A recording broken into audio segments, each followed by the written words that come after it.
होशिया बाब नंबर 13। खुदा की तरफ से इसराइल की अदालत। पहले जब इसराइल ने बात की तो लोग कांप उठे, क्योंकि मुल्क इसराइल में वो सरफराज था। लेकिन फिर वो बाल की बुत परस्ती में मुलवस होकर हलाक हुआ। अब वो अपने गुनाहों में बहुत इजाफा कर रहे हैं। वो अपनी चांदी लेकर महारत से बुत ढाल लेते हैं। फिर दस्तकारों के हाथ से बने इन बुतों के बारे में कहा जाता है, जो बछड़े के बुतों को चूमना चाहे वो किसी इंसान को कुर्बान करे। इसलिए वो सुबह सवेरे की धुंध जैसे आरजी और धूप में जल्द ही खत्म होने वाली ओस की मानद होंगे। वो गाते वक्त गंदम से अलग होने वाले भूसे की मानद हवा में उड़ जाएंगे। घर में से निकलने वाले धुएं की तरह जाया हो जाएंगे। लेकिन मैं रब तुझे मिस्र से निकलते वक्त से लेकर आज तक तेरा खुदा हूँ। तुझे मेरे सिवा किसी और को खुदा नहीं जानना है। मेरे सिवा और कोई नजात देंदा नहीं है। रेगिस्तान में मैंने तेरी देखभाल की। वहां जहाँ तपती गर्मी थी वहां उन्हें अच्छी खुराक मिली।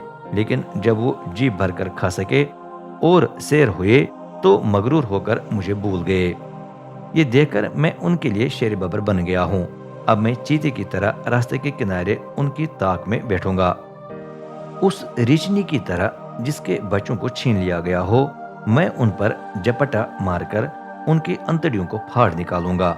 मैं उन्हें शेर बबर की तरह हड़प कर लूंगा और जंगली जानवर उन्हें टुकड़े टुकड़े कर देंगे।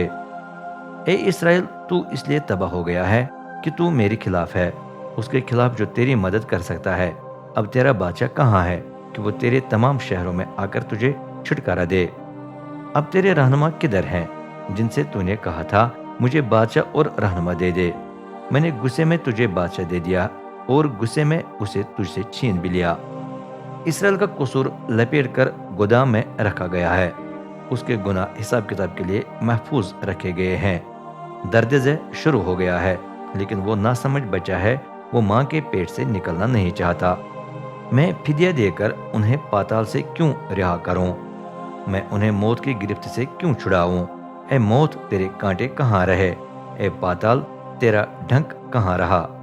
उसे काम में ला, क्योंकि मैं तरस नहीं खाऊंगा। खा वो अपने भाइयों के दरमियान फलता फूलता क्यों न हो, तो भी रब की तरफ से मशरिकी लो उस पर चलेगी। और जब रेगिस्तान से आएगी तो इसराइल के कुएं और चश्मे खुश्क हो जाएंगे।